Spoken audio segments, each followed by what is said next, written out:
научил другите очила, да чета ще е по-добре. Сигурно няма да съм най-загрузени с другите очила, но по-ще виждам. Да, може да кажете. Аз се казвам Ясен Сливенски и съм директор на дирекция менеджмент на бедствие на Българския червен кръст.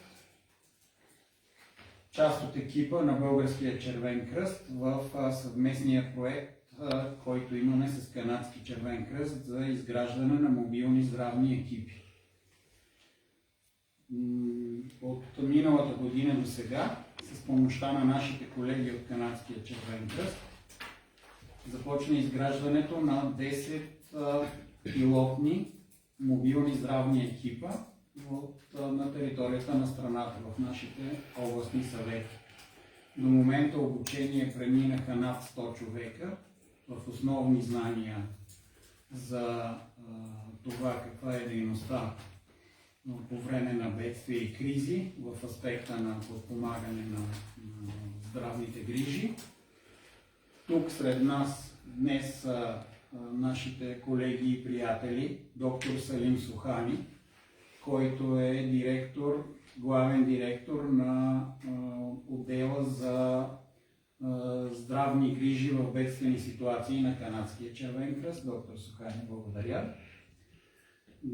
Също така при нас е доктор Дан Декелбаум, който е ръководител на катедра обща хирургия в университетската болница към университета МакГил в Монреал. Също партньор и част от проекта.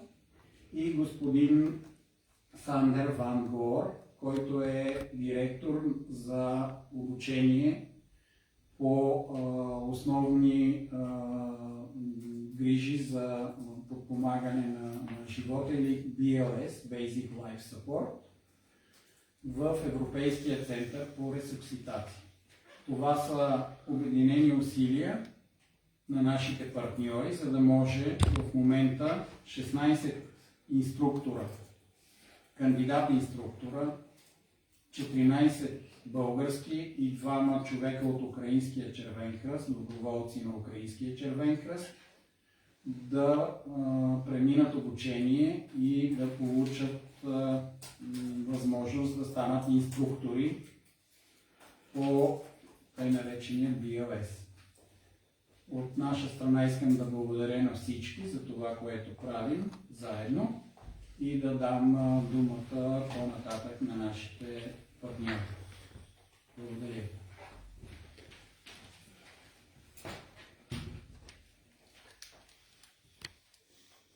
Now I introduce you, and now it is up to. After the introduction, now the floor is open to any questions or anything that you would like to share in terms of our partnership and why we are here. I'd like to thank the Bulgarian Red Cross in Bulgaria for the honor of really being here. Since the war in Ukraine, Bulgaria, operationalized by the Bulgarian Red Cross, has done a phenomenal job at supporting approximately 2 million refugees, 60,000 of whom remain in Bulgaria. And they've done that with incredible skill and delivery of health services and other social services to these refugee populations. Since that time, you really truly developed mobile health units to support both Bulgarian and regional populations. For us, it's a true honor to be here in improving and further building health capacity in the region through the training and education of life-saving skills. It's an incredible privilege to work with the Bulgarian Red Cross, with the Canadian Red Cross, with the European Resuscitation Council. And I think these are the types of partnerships that make this type of work successful. So again, I would like to thank you. It really is phenomenal work and a privilege to be a part of this. Thank you so much. From Canadian Red Cross perspective, I want to thank Bulgarian Red Cross, McGill University, and European Resuscitation Council for supporting, and above all, Bulgarian Red Cross for hosting us. What is critical from Canadian Red Cross perspective is to ensure that we work in a collaborative manner with Bulgarian Red Cross, and making sure that the support that we provide enhances capacity, local capacity to respond all kind of emergencies. And in this sense, what is our intention is to mobilize all support from Canada, including support from our academic partners. So once again, I'm very happy to be here and looking forward for implementation phase, where this basic life support training that had been imparted at this stage with support from European Resuscitation Council. We would be very much looking forward to see how this unfolds on the ground. Thank you. Well, thank you again. Thank you at first Bulgarian Red Cross to invite us, but specifically thank you Dan and Dr. Sohani as well, as the colleagues from the Canadian Red Cross. From the BLS perspective, we're also delighted to be part of this starting partnership. My first impression was this is only the logical way to go, because we all strive for the same goals globally, and from a BLS perspective, a lot of national councils are already liaison strictly with Red Cross departments or organizations, or for instance in my country where I live, one of the founding fathers of the Dutch Council is the Red Cross. So I'm not only happy, but I think it's the normal way, it's usual. So happy to be here, starting the first BLS provider courses, certified by BSc, did the first BSc course, so we have the first instructor training candidates, and my first impression is there is a lot of potential already. There is experience in the system, we have good quality instructors already, and we're now happy to start a partnership and make the courses here BSc accredited courses. It's also in the benefit of BSc. So again, I'm very happy and delighted, and with the help of overseas friends, it will also bring ERC further in this mission. So there's, for everyone, there's something in it.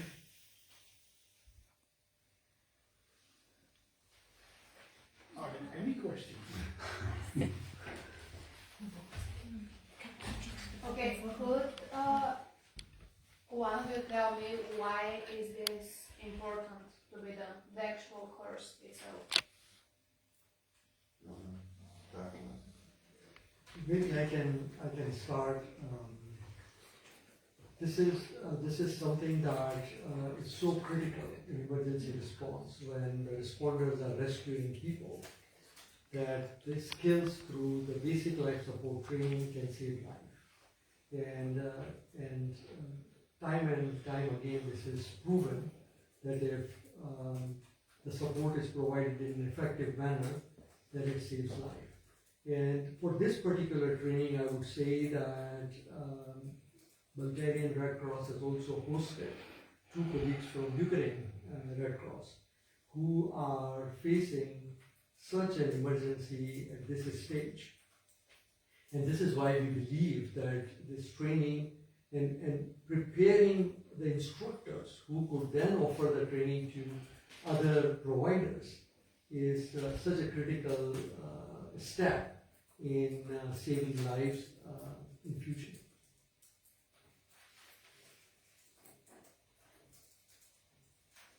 I think it's all about serving the community, and whether at home or abroad, we can all improve our health capacity.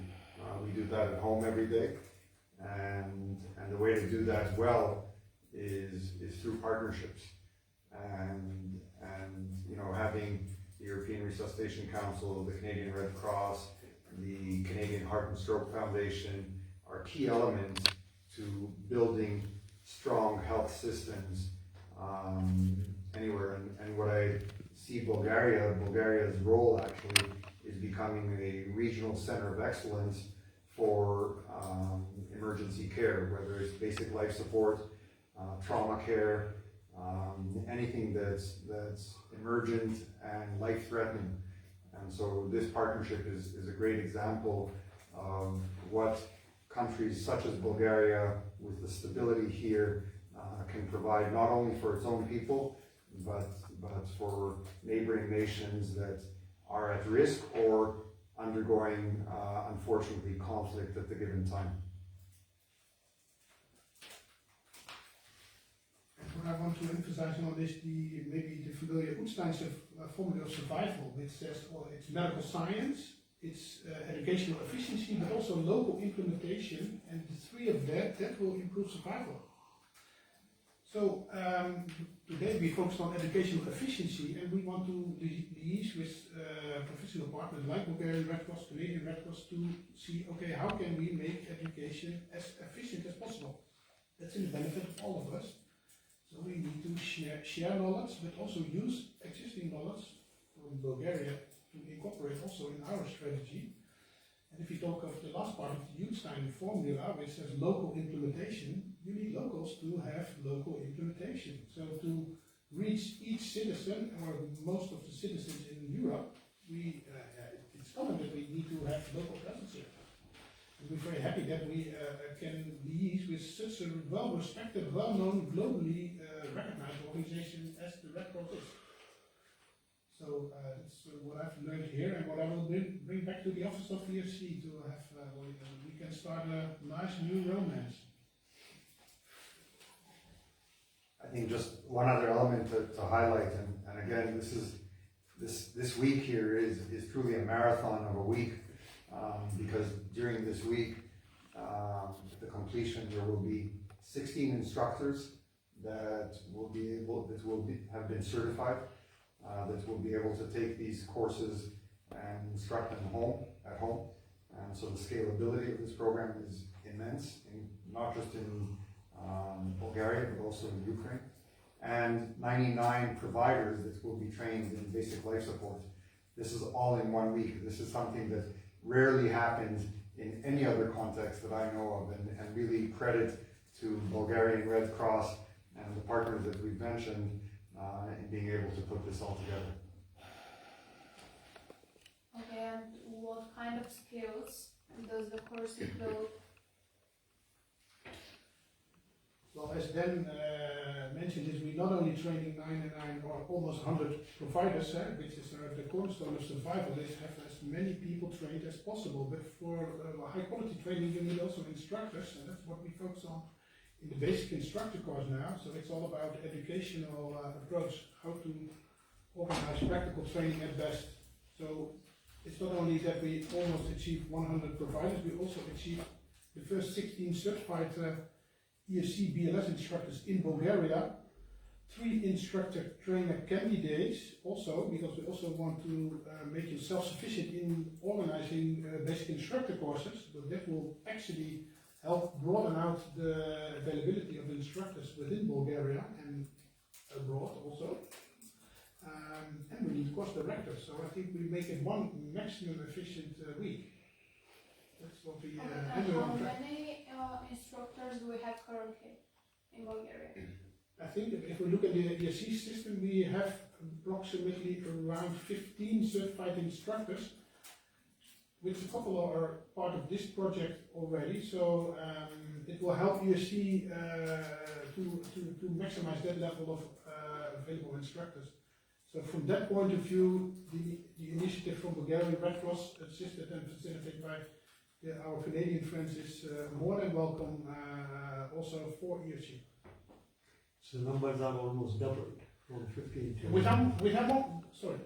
The numbers are almost doubled within 1 week. So if you talk about educational efficient, I think this is one educational efficient week. And after this week, I think you pick up local implementation of the gains we make this week, and then we can prepare, I think, the second phase. And the second phase will build on to run self-sufficient.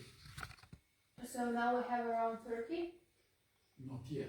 Not yet. We're gonna have around 30. Probably, I think we can double it. If we can double it in 1 week, maybe we can double it in the next phase also. I think Bulgaria is just like other European countries, you need a sufficient amount of certified BLS instructors to have training on national level. But I think also in implementing it locally, you need to do it stepwise. And from ESC perspective, the first step in doing it stepwise is have a good, well-trusted local partner. And I think we found a local partner here. That's step one. And yeah, it's not me, but I can imagine that also self-sufficiency in Bulgaria means Bulgaria will end up with a national council as part of the ESC system. So I think that would be a nice achievement if we can arrange that in the future with the Bulgarian Red Cross. And I think, like what Dan mentioned, that this capacity in Bulgaria can really support surrounding countries and support elsewhere in the world where emergencies and conflicts are prevalent. So building this local capacity is so critical, which we believe that this week will end up having. Може ли да посочите конкретни ситуации, point out to specific or concrete situations, в които се прилага BLS? When the BLS was applied in practice, when it was needed on the ground, can you point a situation that you've experienced in your personal or professional capacity when BLS was put into practice? A little bit, because I'm not familiar with the local situation in Bulgaria, but imagine that every 45 seconds in Europe someone collapsed and is in cardiac arrest. So I think if you transfer that data into statistics for Bulgaria, I think it's a serious condition where we need to take our precautions for. So that's what I can tell you from the data and from a personal experience, and then maybe related to my background as paramedic.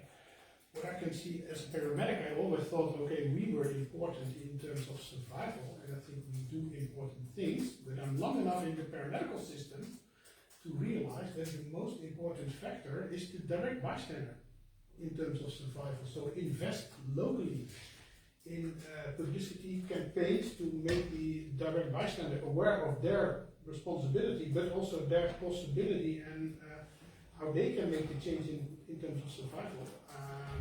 I think it's beneficial to invest heavily in the basic life support courses. Keep it as simple as possible, keep it tailor-made for the direct bystander, and I think that's the way how to improve survival Europe-wide, and in my opinion also in Bulgaria. Could you just repeat yourself? Every 45 seconds, no? It's based on historical data, but to give you an impression, I think it's every 45 seconds in Europe there will be someone in a cardiac arrest. And I think that you can, it will be the same for Bulgaria. So I think it's an important healthcare issue which we need to prepare for. Do you know where the data is from? Yeah, specifically, I think if you look at the ESC, then we are not focusing heavily on training, because but training is only the result of more. If you look at the Wittstein formula again, they say, okay, it's medical science. If you look at the main aims of ESC is to use medical science to produce guidelines, and based upon guidelines and medical science, that's actually the foundation of your training. But the 45 seconds, and that data is from the scientific part of ESC. We do a lot of national resuscitation registries, for instance, and then one specifically to mention is the Eureka project, which is a European-wide project coordinated by ESC, and this will tell what is the data for the included countries. So maybe in the future we also need to include Bulgarian data as well.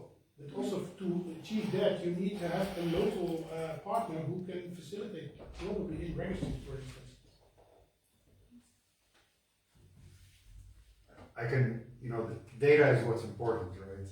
And that number of 1 every 45 seconds is incredibly powerful. I can tell you that recently in something that I was involved with, in a professional team, I wasn't there, but people that we have trained in BLS at the training facility, someone in their early 50s suddenly just passed out, otherwise healthy, had a cardiac arrest, and the team that we trained in basic life support defibrillated him or shocked him with an AED right away, and he woke up and said, "What's going on? What's happening here?" And he was totally fine. He was then transferred to the Montreal General Hospital and ended up getting a pacemaker. So here was one instance where someone with kids, a wife, otherwise healthy, just passes out in front of you and he's dead. And with a skilled team around him and an AED, he avoided that death. So that's a personal story from not very long ago. But there's stories like this all over the place. And you know, if you look in Europe, there's the data in Chicago O'Hare Airport. They installed AEDs, and the mortality in the airport plummeted with AEDs. And I can tell you that even personally, I have an AED at my home. You have people coming to visit at home, and you never know what can happen.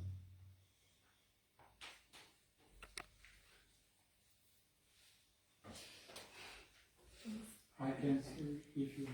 May I give some extra point of information? I want to emphasize a specific project which we have with our friends of UEFA, because the UEFA helped us on a European level to gain as many attention as possible for cardiac arrest.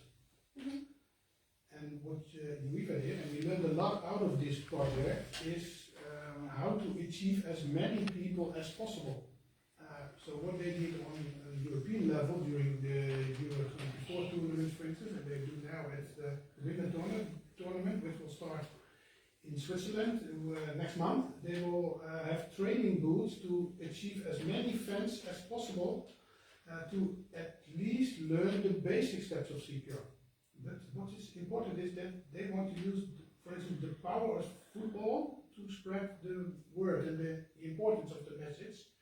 And they liaise specifically with local partners to make that available around football stadiums, at football clubs, national clubs. So what I can imagine is that also in Bulgaria they like sports, for instance, and maybe like football. And then it's a real good combination to use that kind of mass sport events for spreading a message and do small training. For instance, in the training booth, they did 1 minute training on in some kind of a CPR competition. So it's also interesting. So I think the local presence and having a local partner is important in many ways, not only for registries, data and training, but also to help European projects like the UEFA ESC project also further. And maybe it will be easier for us to release with such a partner as Bulgarian Red Cross for maybe the football clubs in Bulgaria, for instance. But I do not want to talk for UEFA, but I want to talk about this project because I think it's an interesting one, also for him. Okay, cool. I just want to add one point that where do we go from here? Like this first step of basic life support training is imparted by the end of the week. We'll have all these numbers that both Dan and Sanders talked about. As a next step, what we are looking for is facilitating this academic partnership, because we found it super important for our work to partner with academic institution like McGill that brings in that academic rigor in our response program in partnership with ERC. As a next step, we want to facilitate that partnership with Plovdiv University here. And that would mean that we could go for even advanced level of life support, which could be relevant to the need of Bulgarian Red Cross, local need. Something that helps Bulgarian Red Cross as they rescue people. So what other skills do they need in terms of the response. So I just wanted to emphasize that. Thanks. Okay, thank you. And if we could circle back on the data, could you tell me perhaps if you know how often is CPR needed, something like how many people per day or month or whatever are being saved by that? Any data that you have? Yeah, I need to produce the data from my head. If I look from my local country, for instance, the Netherlands, where we have 80 million citizens, we have approximately around 14 to 15,000 cardiac arrests on a yearly basis outside of hospital, and outside of hospital means in the close environment of direct bystander. If you look in the data in the Netherlands, and I think it's comparable to other European countries, in 70% of the cardiac arrest there is at least someone in the surrounding, a bystander. So I think there is a huge possibility to train all those bystanders and at least give 70% the maximum chance to survive. So I think that will be the biggest benefit or improvement in survival. So if you compare that to Bulgaria, I'm not aware of the amount of citizens, but if I look at my primary school, I think it was about 7.5 million, is that correct for Bulgaria? 6.8. I'm close, 6.8, so I think you can imagine to make it very simple, you can say, okay, half of the data from the Netherlands perspective could also be a good representation of maybe what's the actual situation here in Bulgaria. So in terms of that, I think it's quite very beneficial to start and roll out at least a BLS program, but to continue in terms of the next steps of Dr. Sohani. I think this could be the basic foundation of survival. On top of that, I think you need also the advanced life support training and probably maybe EPALS or newborn life support, and it's also in the benefit of ESC to, in the next phase, roll out that type of training as well here as part of the whole training program. Okay, could you just repeat if you said 17 or 70? For Netherlands, we talk about 17 million, between 17 and 18 million citizens. And based on that amount of citizens, we have in our resuscitation registry, we have approximately 13,500, 40,000 cardiac arrests on a yearly basis. I'm talking about the bystanders, because you said that in... Sorry, okay, for the Dutch situation, I think it's reasonable to make it a little bit comparable to what's the situation in Europe. It's 70%. 70. Yes, 70. Okay. Thank you. and that's also because it's related most of the time at home in your close family. Mm-hmm. So that's the target group, is family training. I can say if you do you have more questions? Yeah. No. No. I would like to say to thank our colleagues and friends from Canadian Red Cross, from McGill University and Hospital and European Resuscitation Council for the support and the cooperation. This message is from our volunteers, from our colleagues, staff persons we have here. Tom Tracy, please.